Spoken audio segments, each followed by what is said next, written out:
continuando mi habitual estado. Mi siempre adorable Jesús, al venir, me ha dicho: con esta sencillez, que es umbral de misterio, pues da comienzo, ¿no? El quinto numeral de este volumen 14, que nos abre al horizonte inabarcable del fiat divino. Esa familiaridad con la que Luisa nombra su habitual estado no revela costumbre, sino permanencia. No es rutina, sino se trata de estabilidad de vida de cielo, una encarnación mística en su corazón. Y ese habitual estado no es tránsito, tampoco es exaltación, sino se trata de configuración.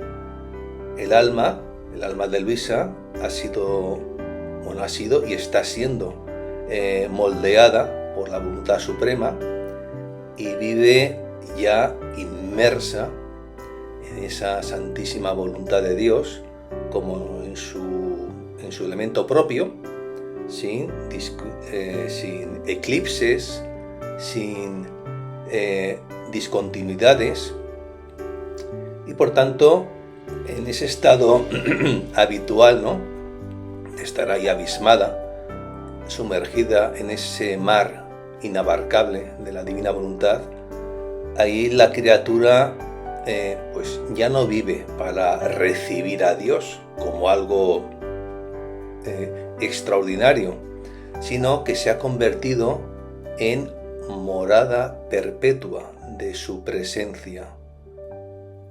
Respira lo eterno, habita lo divino, y cada instante está saturado de querer santísimo, de querer divino.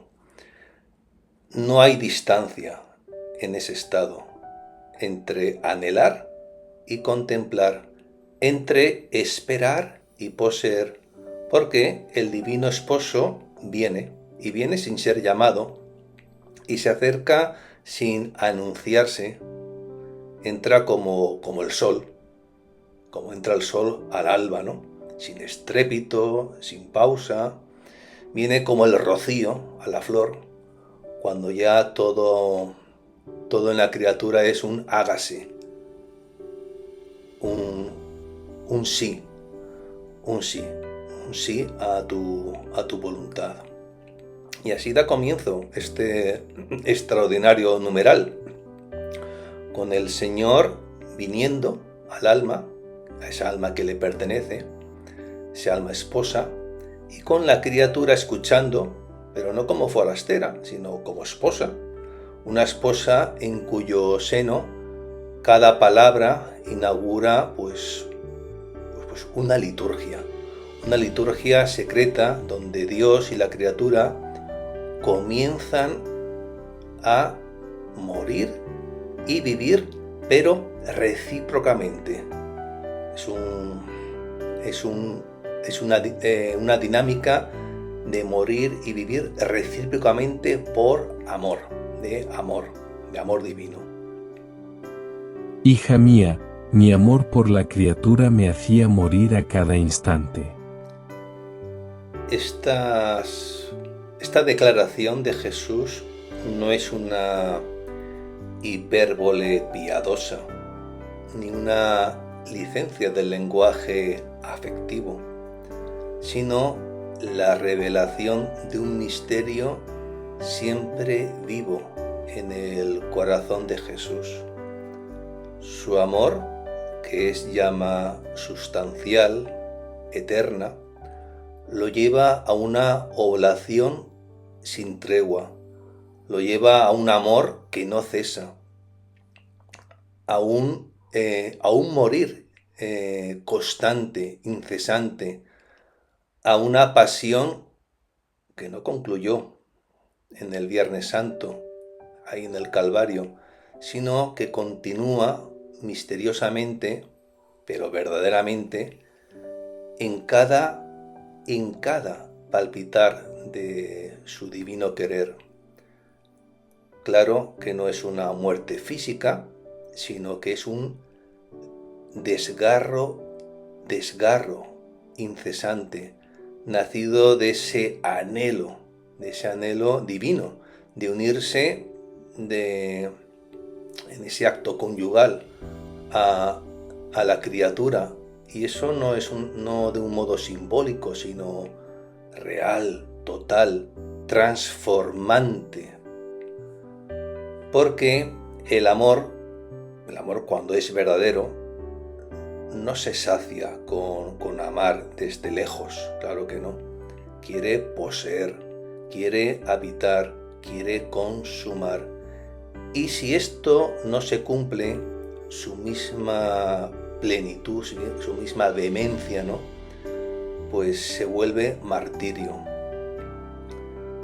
El morir a cada instante es entonces pues ese lenguaje, ¿no?, silencioso del amor divino, que no puede dejar de donarse. Jesús no muere por necesidad, pues no sé, impuesta. Tampoco muere por debilidad. Muere porque su amor es tan fecundo, tan encendido, que no puede vivir sin consumarse y sin consumarse por cada alma, como si fuera la única que existiere en todo el universo. Cada criatura es el destinatario único de ese morir perpetuo. Y aunque muchas este misterio lo ignoren, Él sigue muriendo por amor a cada una, y sigue muriendo esperando que alguna, por fin, rendida a ese amor, ¿no?, pues le permita vivir en ella. Y ese morir repetido, incesante, en la intimidad de cada corazón, ese morir no es inútil ni estéril. Es una semilla escondida, es germen de resurrección, es parto de una nueva creación. Y así, en esta breve frase, ¿no?, se está condensando toda una ternura pascual. El amor que no se interrumpe, porque no puede detener su impulso, ¿no?, de unirse. Muere donde no es acogido, pero al morir engendra vida. Esa inmolación se hace simiente, y esa simiente, si es recibida, resucita en la criatura que ha dejado de vivir para sí, para empezar a vivir plenamente para Él, para el Divino Esposo. Y este es el dinamismo oculto y eficaz del reino del Fiat. Un Dios que muere sin cesar, y muere sin cesar por amor, y que en cada muerte engendra hijos para sí, hasta que la criatura, por fin vencida por ese amor tan desbordante, ¿no?, muera también en Él y resucite en su querer eterno. La naturaleza del verdadero amor es morir y vivir continuamente por la persona amada. El amor de quererla consigo le hace sentir la muerte, le procura un martirio, tal vez de los más dolorosos y prolongados, pero el mismo amor, más fuerte que la misma muerte, en el mismo instante que muere le da la vida. En este enunciado, en esta declaración, con todas sus resonancias eternas, Jesús nos ha entregado esa ley secreta que rige los movimientos del amor divino. Un amor que no es estático ni satisfecho en sí mismo, sino que vive de morir y muere de vivir, en un dinamismo incesante cuyo único fin es el bien del amado. Por tanto, aquí morir y vivir no son opuestos, sino que se trata de dos pulsaciones de una misma llama amorosa. El amor, al no poseer plenamente a la criatura, muere, pero al darse, incluso en el morir, resucita, porque el verdadero amor, el amor mayúsculo, el amor de Dios, no puede dejar de amar, ni siquiera en el abismo de verse privado de su criatura. Y así se cumple, ¿no?, lo que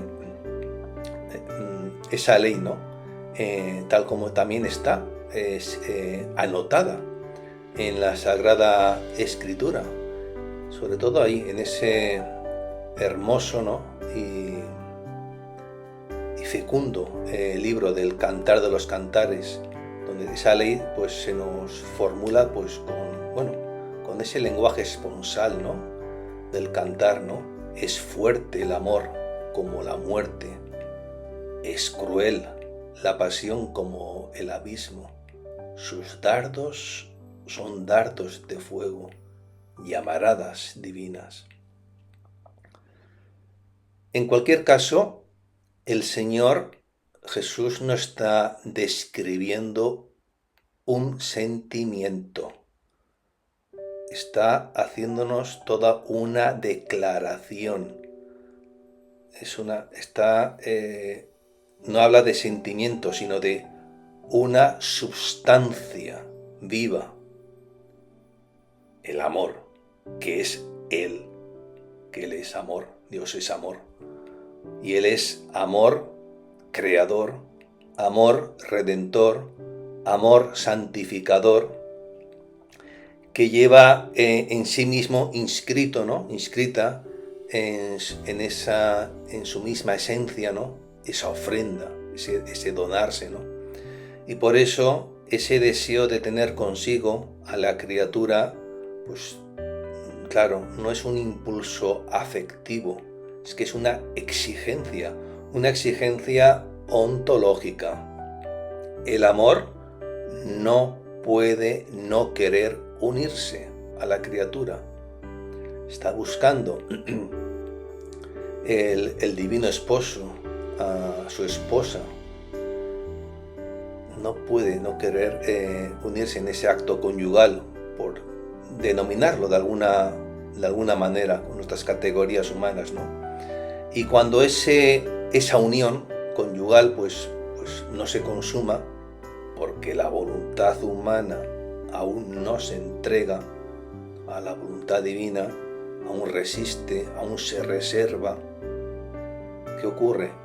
El amor siente la muerte, no una muerte figurada, sino una pasión real, un desgarramiento silencioso, un desgarramiento que atraviesa totalmente ese corazón traspasado del verbo encarnado y lo traspasa con la punta afilada de ese anhelo insatisfecho. Y este martirio es tal vez de los más dolorosos, prolongados, porque no se trata de un instante, es que se trata de un estado, por llamarlo de una manera, estado habitual. Es un padecer oculto, constante, inflamado de ternura, de paciencia. Es una cruz invisible que Jesús pues sigue cargando, ¿no?, en cada instante de la historia, ¿no? Y no por ya los golpes de los verdugos, ¿no? Sino por ese anhelo abrasador de vivir fundido con sus criaturas, con sus esposas. Pero, claro, aquí viene, sin que éstas, ¿no?, lo permitan, y lo permitan plenamente. Pero el amor que muere no queda vencido. En el mismo instante en que se deshace, resucita. Es más fuerte que la muerte, porque no nace del tiempo, sino de la eternidad. No se apoya, afortunadamente, en la respuesta nuestra, sino en la fidelidad de aquel que es el mismo ayer, hoy y siempre. Así su morir se vuelve vida, su abajamiento germina en fusión, su herida se transforma en semilla. Cada vez que muere, por no poseer, nace de nuevo para volver a amar. Y si encuentra un alma que lo acoja, que le permita consumarla en su divino querer, en su querer santísimo, entonces sí, entonces su morir alcanza ya su fin. Formar con ella una sola vida, ya no dos, una. Y en esta frase tan cargada de esa ley tan condensada, de esa dinámica del amor divino, ¿no?, el Señor, pues, al mismo tiempo nos está desvelando cuál es el latido propio del reino del Fiat. Pues un enramado de amor, donde cada muerte es fecundidad, donde cada pasión es comunión y cada resurrección es una llamada a penetrar más hondo, ¿no?, con más hondura en el misterio de un Dios que no sabe amar sin inmolarse. Y así ya él mismo nos lo confirmaba, esta verdad en el Evangelio de Juan, ¿no? Si recordamos, en verdad os digo, si el grano de trigo no cae en tierra y muere, queda infecundo, pero si muere, da mucho fruto. ¿Pero para hacer qué cosa? Para dar vida a la persona amada y formar con ella una sola vida. Aquellas llamas tienen virtud de consumir una vida para fundirla en la otra. En estas palabras, Jesús desvela el misterio último que lo impulsa a esa inmolación continua, esa inmolación perpetua, inextinguible. A Jesús no le basta con rescatar a la criatura desde lo alto, ni siquiera le basta con devolverle, restituirle, ¿no?, ese reflejo de su gloria. Jesús anhela, como lo diríamos, penetrarla, poseerla, habitarla tan plenamente que su vida divina circule en ella como sangre propia. Y por tanto, aquí se nos manifiesta el fin supremo del amor. Una unión tan perfecta, una unión tan vital, que Dios y el alma pues no caminen ya por sendas paralelas, sino que respiren un solo aliento y se muevan en una sola armonía y vibren en un solo latido, en un mismo latido. Y esas llamas ardientes, esas llamas, esas llamaradas irresistibles, no destruyen la vida humana, sino lo que hacen es consumirla, pero con delicadeza, en todo lo que en ella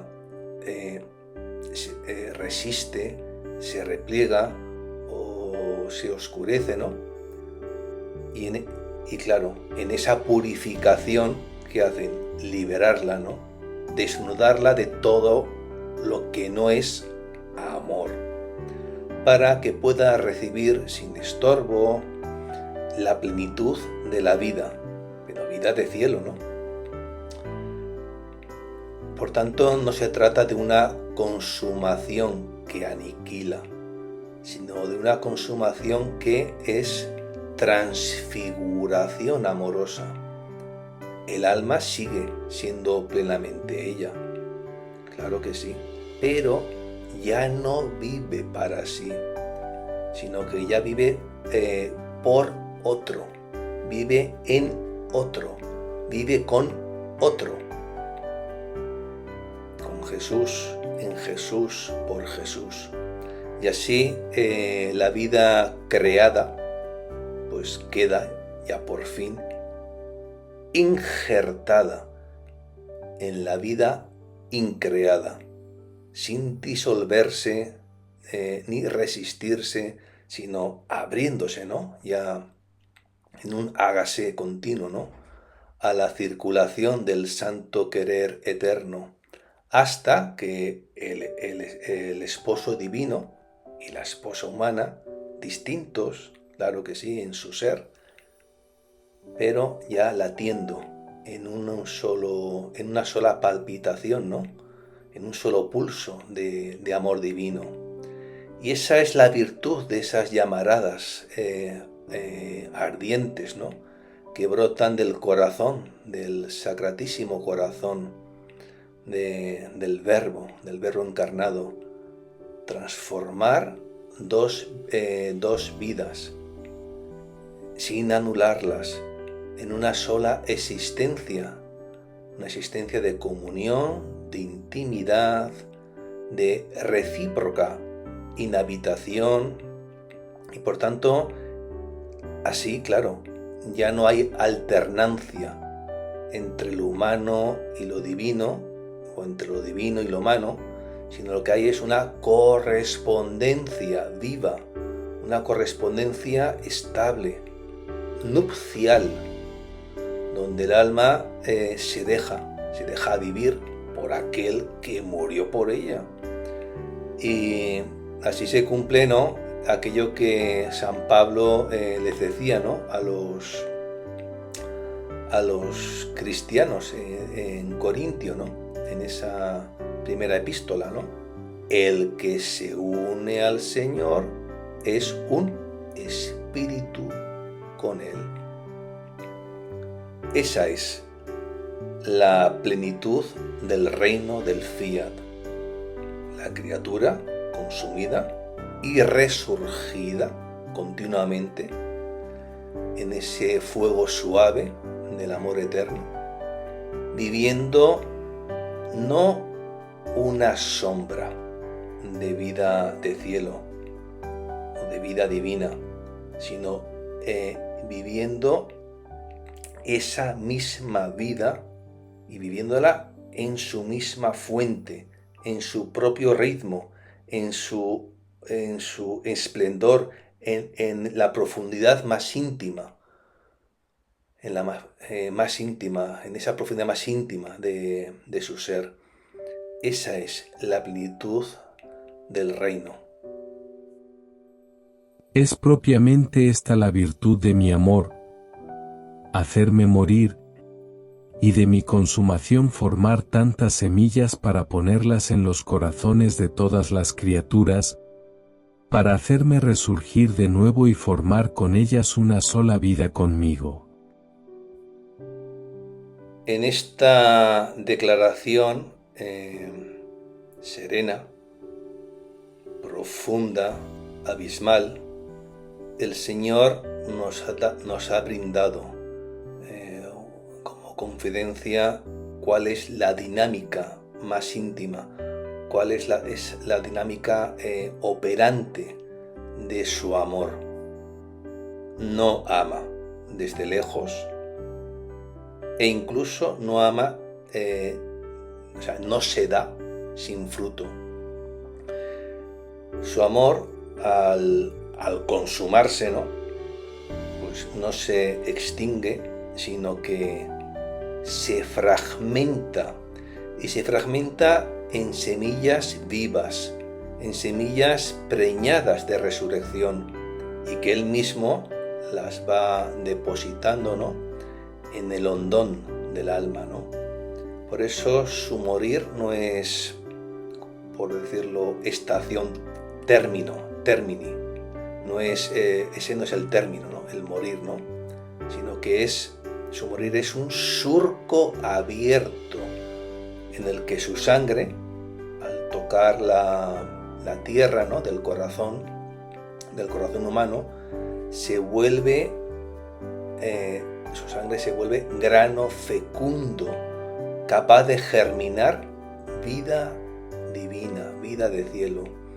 Y esas semillas vivas, esas partículas ígneas de su divino querer, descienden al interior de cada criatura, como huéspedes silenciosos, como huéspedes aguardando el consentimiento de la libertad del alma, ¿Para qué? Para romper la envoltura del yo, de nuestro ombliguito, y brotar, claro, transfigurando. ¿Pero transfigurando qué? Pues lo que somos, polvo, arcilla, y transfigurándolo en un jardín de resurrección. Y cuando esa semilla eclosiona, Cristo renace verdaderamente en el alma, ya claro, ya no como un huésped eventual, sino que Cristo renace verdaderamente en el alma y renace compartiendo, esa vida de cielo, esa vida divina, y latido tras latido, Por eso su morir no es simplemente un holocausto, es un acto creador. Su consumación en cada oblación se convierte en siembra, Pero no para repetir su vida, sino para multiplicarla, formando con cada criatura una sola existencia, donde el amor que se inmoló, pues vuelva a vivir, y vuelva a vivir, pues en esa alma, en esa criatura que ha sido hecha ya por fin, con ese consentimiento, se ha hecho ahí en ella, su dolor se ha hecho fecundo, Por tanto, no se trata de una vida, ¿cómo diríamos? De una vida yuxtapuesta, añadida. Se trata de una comunión tan íntima, que Dios y el alma obran, viven, aman en unidad de intención, en un mismo ritmo. Obviamente no estamos hablando de fusión de naturalezas, pero sí de una unificación de quereres. Hay una unidad en un mismo querer. Y porque la criatura, esa criatura que ha sido transida, por esa semilla divina, pues ¿qué ha pasado?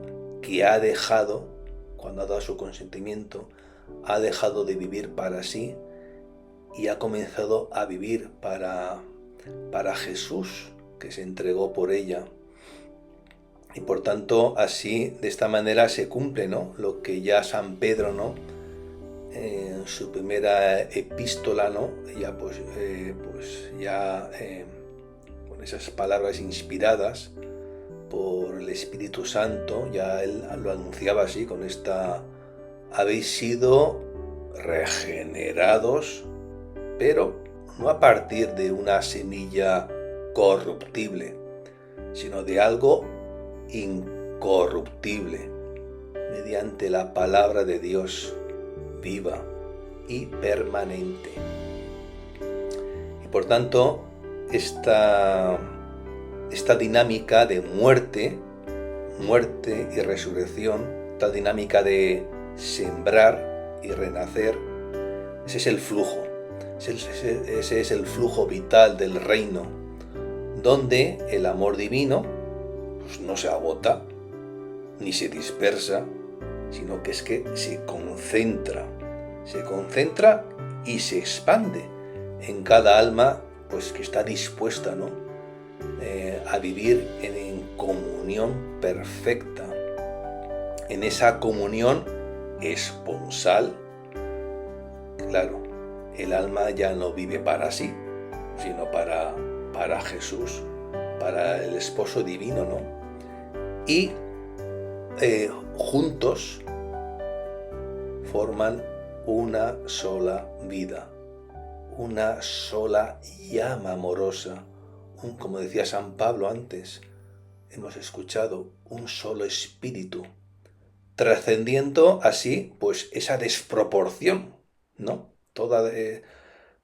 Así se trasciende la desproporción que hay entre el creador y la criatura. Se trasciende para habitar, pero ya ahora, desde ahora, en una unidad gloriosa, en esa unidad gloriosa del amor eterno. Ahora, también tú puedes morir quién sabe cuántas veces por amor mío, y tal vez a cada instante, cada vez que me quieres ver y no me ves, tu voluntad siente la muerte de mi privación, pero en realidad, porque no viéndome, tu voluntad muere porque no encuentra la vida que busca. Pero después de que en ese acto se ha consumado, yo renazco en ti y tú en mí y reencuentras así la vida querida por ti, pero para volver de nuevo a morir para vivir en mí. Jesús, después de haber revelado ese secreto más hondo de su amor, un amor que muere y resucita, sin cesar por la criatura, el Señor introduce ahora a Luisa y con ella todos los hijos del Fiat, ¿no?, en la reciprocidad viva de ese mismo misterio. Ya no se trata solo de, como hasta ahora, ¿no?, de contemplar el amor divino que se inmola, sino se trata ahora ya de entrar en esa corriente, de compartir su mismo ritmo oblativo, de asumir su misma respiración. Los hijos del Fiat, las almas, ¿no?, ya formadas en el querer divino, no se limitan a imitar a Cristo, no. Esas almas son injertadas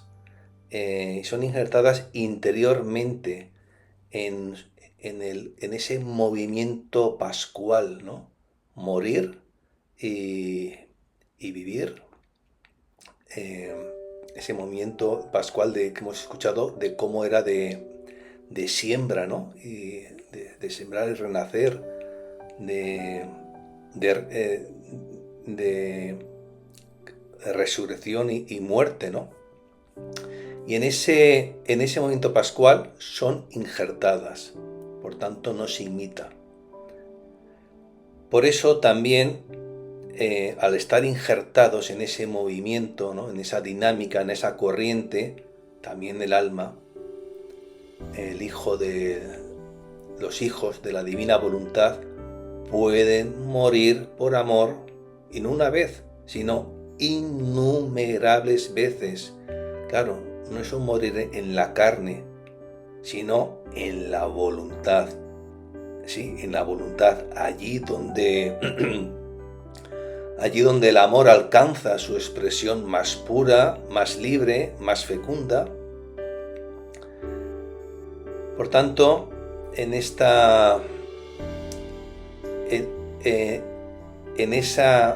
confidencia que ahora Jesús le está haciendo a Luisa, ¿no? De introducirla en esa interioridad, en esa reciprocidad viviente, ¿no?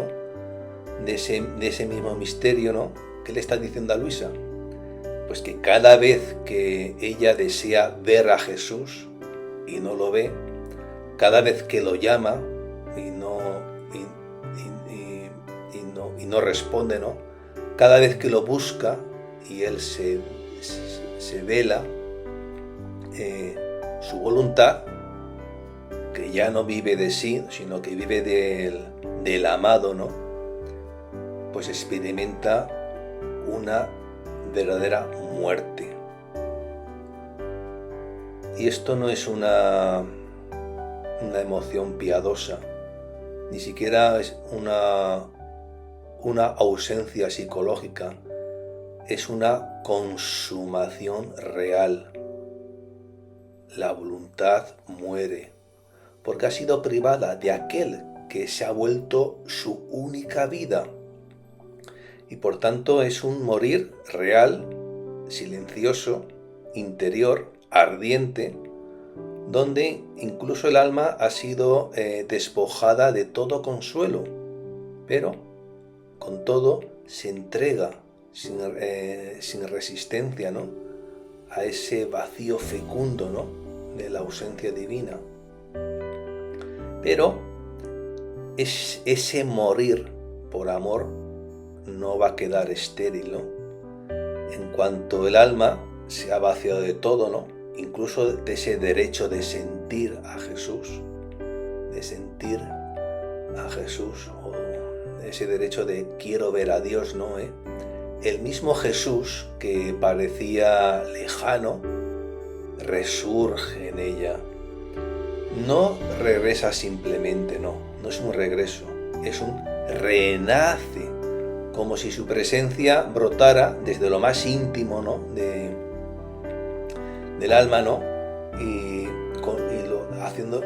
brota como un fulgor delicado, transformante. Y en ese renacer de Jesús, ¿no?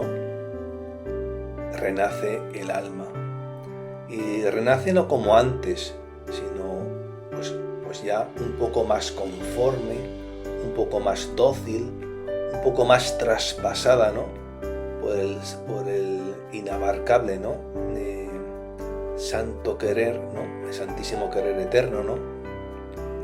Por tanto, ese renacer es un renacer mutuo, donde el esposo resurge en la esposa, ¿no?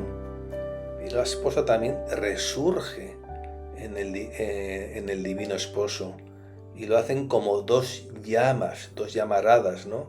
Que se encienden mutuamente, pero se encienden mutuamente en un solo fuego, ese fuego del amor divino, ¿no?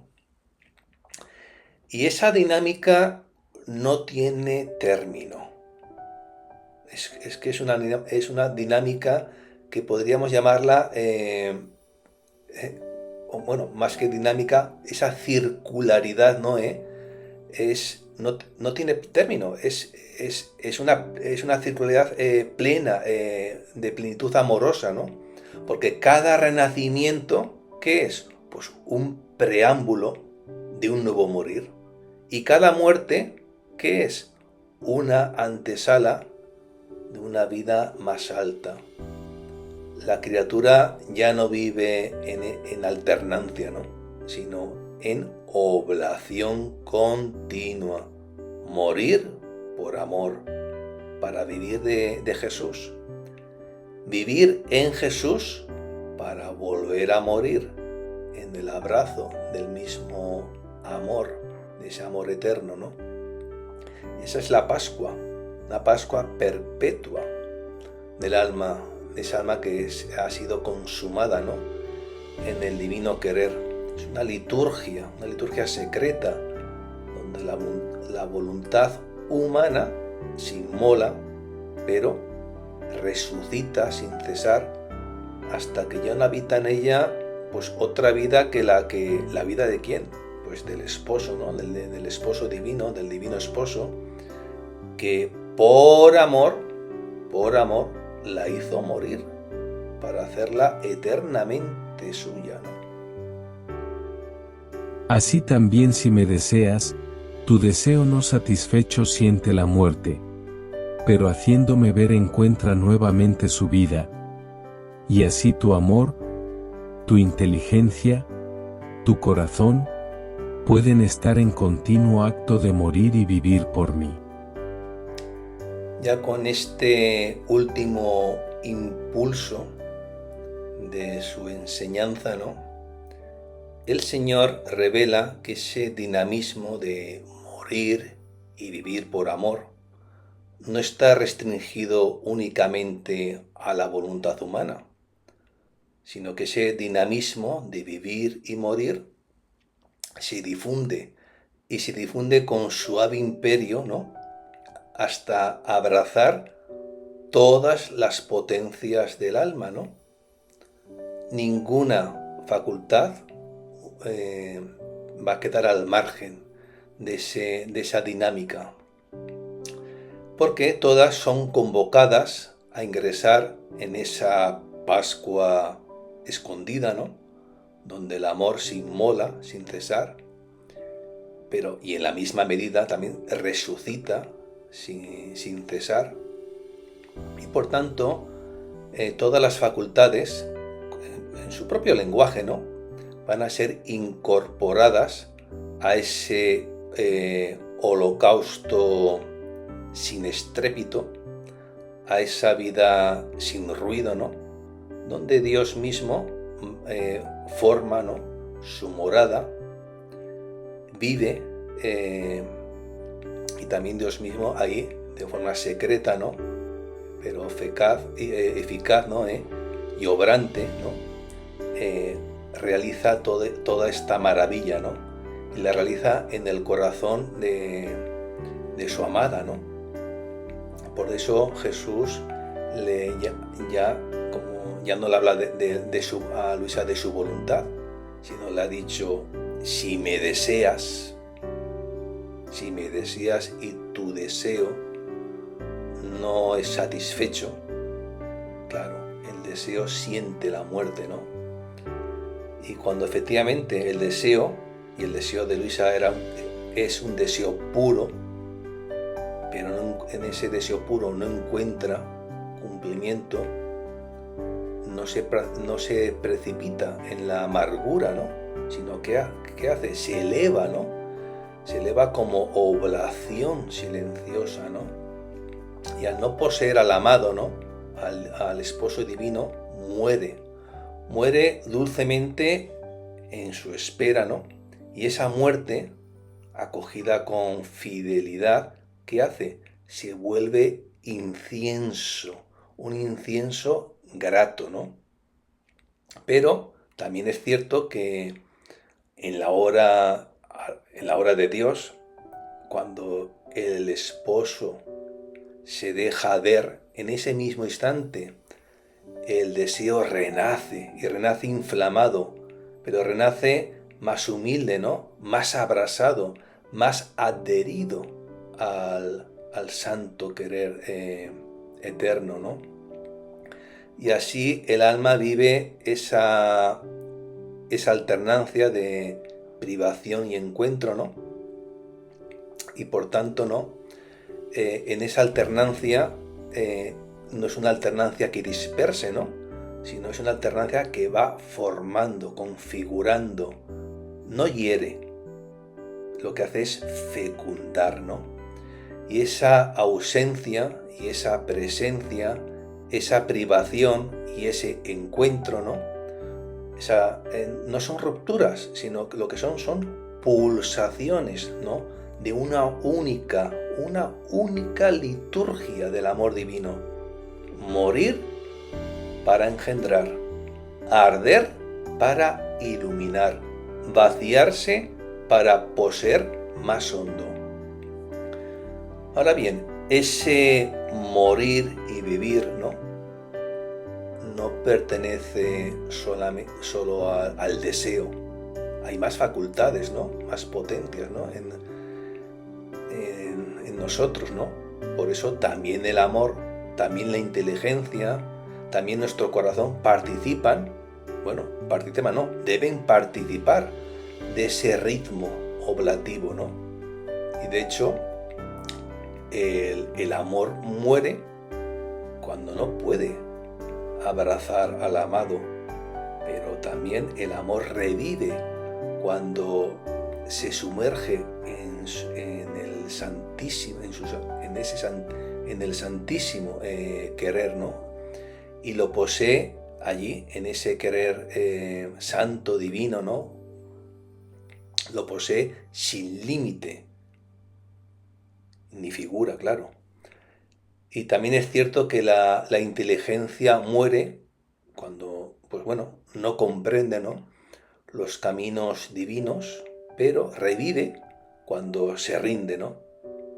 Se rinde en fe y se rinde a la sabiduría infinita, ¿no? Y el corazón muere cuando se ve privado de consuelos, pero revive cuando se deja. Aunque no tenga consuelo, se deja transformar en morada silenciosa, donde el amado pueda reposar, y lo pueda hacerlo sin necesidad de palabras, ¿no? Reposar sin necesidad de palabras. Y por eso toda la criatura, ¿no? Toda ella es introducida en esa liturgia, pero una liturgia continua, donde cada afecto, cada pensamiento, cada movimiento interior se convierte en materia viva de comunión. El alma, sin dejar de ser ella misma, se transfigura por gracia, ¿en qué? En templo, en altar, en víctima ofrecida. Pero, cuidado, en lo profundo de ella no es ella quien presida esa liturgia, ¿no? Es el Señor quien apropiándosela, ¿no? En el silencio del fiat, ¿no? ¿Qué hace? Se ofrece en ella, se inmola con ella, se derrama como fuego que consume, sin destruir, ¿no?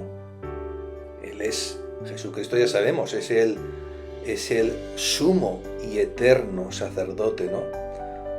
Por eso todo, el deseo, la inteligencia, el amor, todo se vuelve sustancia de un sacrificio donde solo Dios obra y la criatura que hace consiente, brinda el consentimiento.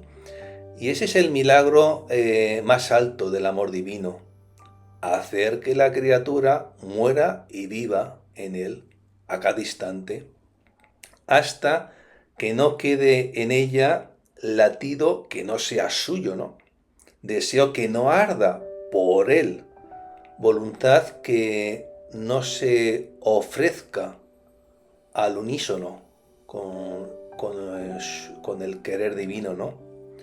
Entonces, sin cesar, sin ruido, Dios vive, Dios ama, Dios sufre, Dios inmola en ella y lo hace por su gloria y por la redención del mundo, ¿no? Y así se cumple como una forma de existencia, ¿no?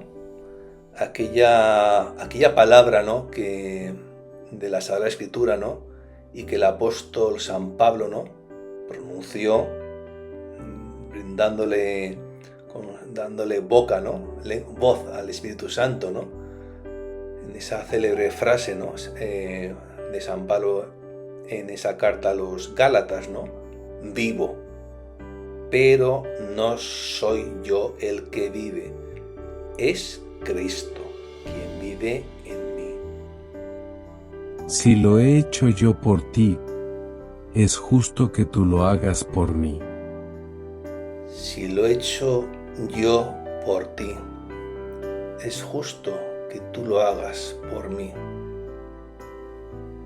En esta frase, última en el orden del discurso, pero primera en el orden del amor, el Señor no está imponiendo una carga, está revelando la ley secreta del amor, la justicia de la correspondencia.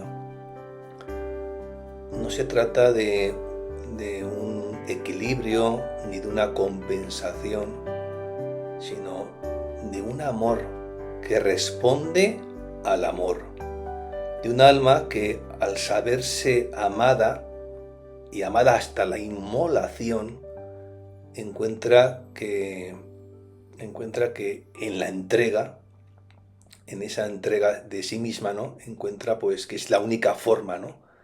De ser justa. Por eso Jesús no está ordenando, está invitándonos, no está reclamándonos, está recordándonos. Si yo lo he hecho por ti, es justo que tú lo hagas por mí.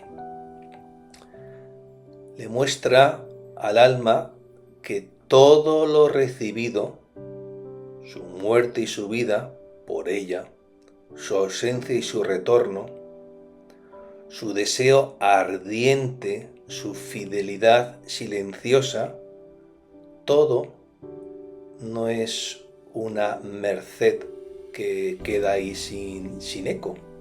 Es una semilla viva, una semilla destinada a fructificar en reciprocidad, ¿no? Y si Jesús ha muerto por amor, es justo. Y es justo no por obligación, sino por identidad, ¿no? Que el alma muera también por amor, no para imitarlo, sino para prolongarlo desde dentro, ¿no? Porque quien ha recibido un amor que muere por vivir en ella, ¿no? Está también esa alma, ¿no? Llamada a morir por vivir en él. Y quien ha sido alcanzado, ¿no? por un Dios que no supo hacer otra cosa que inmolarse, no puede ya amar sino inmolándose también. La criatura no puede morir por Cristo como Él ha muerto por ella. Ciertamente, eso no, nadie puede morir por Cristo, ¿no? Como Cristo ha muerto por nosotros. Pero sí que se puede, por gracia, ¿no? Morir en Él, morir con Él, morir para Él. Y por tanto sí que se puede, y eso es a lo que Jesús nos está invitándonos, ¿no? Vivir en ese dinamismo, ¿no? Dejarse traspasar por el mismo deseo, dejarse traspasar por el mismo, más que traspasar, respirar el mismo latido oblativo, ¿no? Y esa justicia no nace del esfuerzo, ¿no? Ni tampoco del mérito, ¿no? Esa justicia es justicia nupcial, es la justicia esponsal del fiat, la justicia de la criatura que al reconocerse amada con amor de esposo, pues ya no puede vivir sino muriendo por el esposo que vive muriendo por ella. Y por tanto todo en el alma que vive en la divina voluntad, todo en esa alma, ¿no? El deseo, el pensamiento, el latido, la voluntad, todo se convierte en acto de restitución amorosa. Ya no guarda nada y nada es nada para sí. Entonces, solamente ¿qué es lo que le queda? La dicha de ser toda de Jesús. Y en esa entrega, ¿no? Sin condiciones, sin regreso, sin reservas, se consuma el milagro silencioso de la unión. Esa unión en la cual Dios vive en ella y ella en Dios, en una sola vida, una vida escondida, pero fecunda, ¿no? Donde el amor que arde entre Cristo y la esposa, en un mismo latido, no cesa de morir ni de resucitar. Si lo he hecho yo por ti, es justo que tú lo hagas por mí.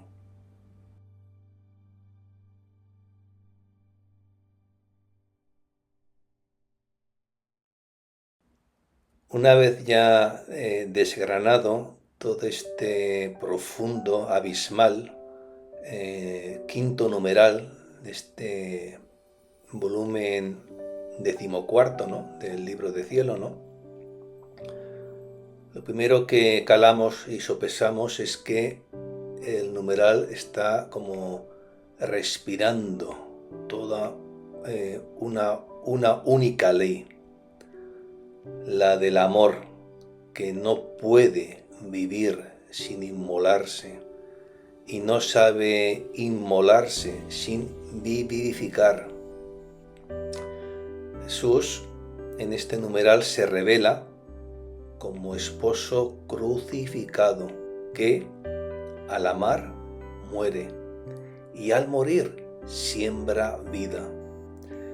Y ese amor de este esposo crucificado no se interrumpe, no se contiene, no se retiene. Al contrario, es una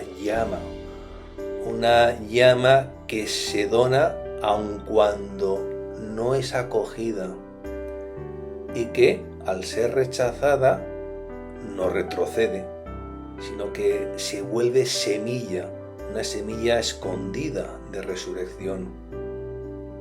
Por tanto, no es un amor que responde al mérito, sino que es un amor que engendra existencia. No es un amor que espera ser correspondido para darse, ¿no? Sino que al darse crea la posibilidad de ser correspondido. Y esta es la dinámica que ha regido toda la vida del Verbo encarnado. Toda la vida del Señor está regida por esta dinámica. Y es una dinámica que ahora el Divino Esposo pues la ofrece a su esposa, ¿no? Como camino, para que hagamos su camino, nuestro propio camino, ¿no? Pero no como una imitación moral, sino como una participación real. El alma que ha sido amada por un amor que muere y vive por ella, es llamada y somos llamados a entrar en ese mismo movimiento, a hacer de su deseo, de su inteligencia, de su amor y de su voluntad altares vivos, donde Cristo pueda morir y Cristo pueda resucitar sin cesar. Tal y como Jesús nos explicaba, el deseo cuando no alcanza, muere, pero al morir se hace perfume. El pensamiento, cuando no comprende, se rinde y esa rendición lo introduce en la sabiduría eterna, esa sabiduría encarnada en Cristo, ¿no? El amor, cuando no toca al amado, se consume, pero al consumirse se hace ascua en la que Dios reposa. Cada privación se vuelve lugar de fecundidad, cada presencia anticipo de un nuevo despojo, cada renacer umbral para un nuevo morir. Y de este modo, de esta manera, el alma no alterna entre vida y muerte, claro que no. El alma vive muriendo y el alma muere viviendo en una sola Pascua, una Pascua ininterrumpida. Y en esto no hay una ruptura, es una armonía secreta entre la cruz y la gloria, entre la sed y la posesión, entre la inmolación y la fusión.